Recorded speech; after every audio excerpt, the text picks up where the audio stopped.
Assalamualaikum yurttaşlar, Instagram patişçiklere.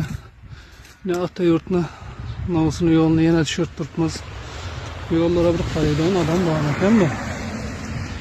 Tümünden video çıkarıverdik bu. Hiç kim karamadan bu navuğa bir teşkilat yok mu bir?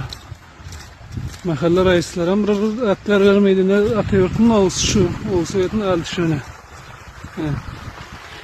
Maşallah zordan ötüp tuttu ne. Ya maşallah zordan yürüyor yönemeden Batkadan. Hiç gitmemeyeceğimden bile mızak verdi. Yoldan akkalını. Bir simiyet mi burada akla döküp vermeyelim kalı. Ya maşallah zordan ötüyorlar. Özlerinizi açışınız mümkün, komentariyada yazışınız mümkün. Kum dökümle özleriniz. Biz içki yollara kum döküp çıktık bize. Bu sentral yol hesaplanadı bu. Devlet taraflama işlep veriş gerek bunu. Çiğet yürüyor şurada.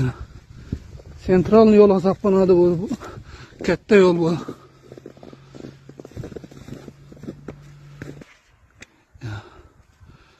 Yollarını asfaltlanmış şu. Sentral yol hesaplanadı bu. İçki yollara adamlar özleri döküp çıktı onların kumlarını. İçki yollarımız da yaxşı ne şu sentral yolu bir yetip verseler bir yaxşı olardı. Like, komentariya iyi verinler şu değişik teşkilata yetip vardın şu videolarımız.